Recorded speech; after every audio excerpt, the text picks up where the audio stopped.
Assalamualaikum warahmatullahi wabarakatuh. Halo semuanya, selamat siang. Bagaimana kabar kalian hari ini? Semoga kalian semua baik-baik saja ya. Nah, sebelum kita mulai pembelajaran kita pada hari ini, silahkan anak-anak semua berdoa terlebih dahulu agar pembelajaran yang kita dapatkan hari ini dapat bermanfaat. Minggu kemarin kita telah mempelajari tentang Kerajaan Kutai, Kerajaan Tarumanegara, dan Kerajaan Pajajaran atau Kerajaan Sunda. Pada minggu ini kita akan melanjutkan pembelajaran kita tentang Kerajaan Hindu-Buddha di Nusantara. Kerajaan Hindu-Buddha di Nusantara yang selanjutnya akan kita bahas adalah Kerajaan Mataram, Kerajaan Medang Kamulan, dan Kerajaan Kediri. Kerajaan Mataram kuno. Kerajaan Mataram kuno atau Mataram Hindu adalah kelanjutan dari Kerajaan Kalingga di Jawa Tengah sekitar abad ke-8 yang kemudian pindah ke Jawa Timur pada abad ke-10. Sebutan Mataram kuno atau Mataram Hindu adalah untuk membedakannya dengan Kerajaan Mataram Islam yang berdiri pada abad ke-16. Wilayah kerajaan ini meliputi daerah Jawa Tengah dan Jawa Timur. Pusat kekuasaan wilayah ini ada di wilayah Jawa Tengah dengan banyaknya peninggalan sejarah di wilayah tersebut. Sistem pemerintahan dari Kerajaan Mataram kuno terhitung unik karena terdiri dari dua dinasti yang memiliki perbedaan dalam pandangan agama, namun tetap dapat saling berdampingan memimpin rakyatnya. Tentu saja hal tersebut tidak tercipta dengan sendirinya. Pada mulanya timbul persoalan dalam keluarga Sailendra setelah kekuasaan Raja Penangkaran berakhir. Penyebabnya adalah perpecahan antara anggota keluarga yang memeluk agama Buddha dan yang sebelumnya memeluk agama Hindu. Meskipun begitu, perpecahan keluarga Sailendra tidak berlangsung lama. Keluarga ini akhirnya bersatu kembali yang ditandai oleh perkawinan Rakai Pikatan dari keluarga yang beragama Hindu dengan Pramuda Wardani, putri dari Samaratungga. Perkawinan tersebut terjadi pada sekitar tahun 832 Masehi. Akhirnya Kerajaan Mataram kuno bersatu kembali di bawah kepemimpinan Raja Pikatan sebagai dui pemerintahan yang damai. Dalam Prasasti Canggal tahun 732 Masehi disebutkan bahwa Raja Sana telah digantikan oleh Raja Sanjaya. Raja Sanjaya adalah putra dari Sanaha yang merupakan saudara perempuan Raja Sana. Raja Sanjaya sendiri merupakan raja yang paling terkenal dari Kerajaan Mataram kuno. Dalam meneruskan kekuasaan Sana, Sanjaya bersikap arif, adil dalam memerintah, dan memiliki pengetahuan luas. Buktinya, para pujangga dan raja sangat hormat terhadap Sanjaya.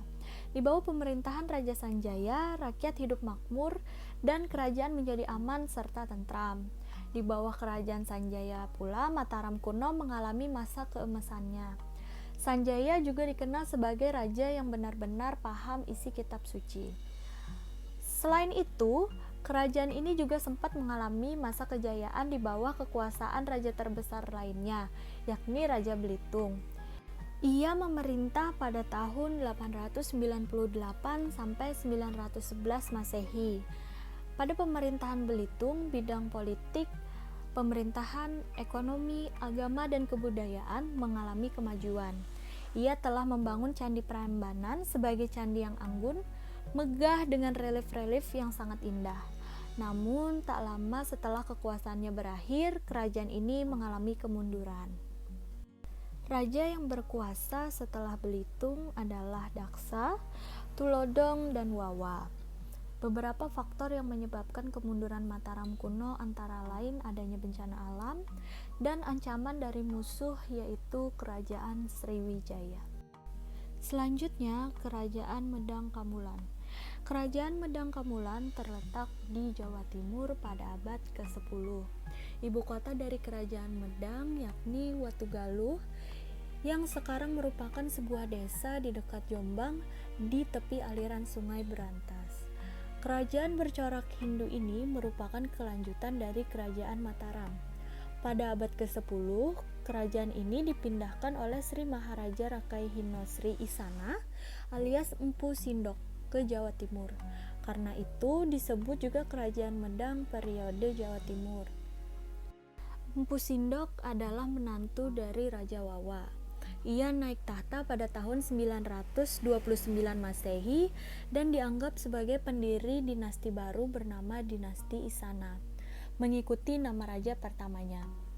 Menurut para ahli, pemindahan kerajaan Mataram ke Jawa Timur disebabkan terjadinya letusan gunung berapi yang disertai gempa bumi dan hujan material vulkanik yang memorak-porandakan sebagian besar wilayah Jawa Tengah.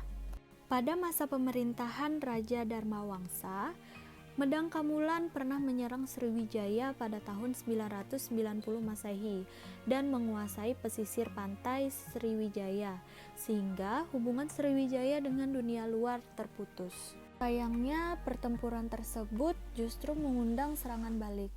Akibat dari serangan balik tersebut, Raja Dharmawangsa terbunuh. Kejadian ini dikenal sebagai penyerangan Pralaya. Selepas dari itu, kerajaan Medang dipimpin oleh Raja Airlangga. Raja Airlangga merupakan keponakan dari Raja Dharmawangsa.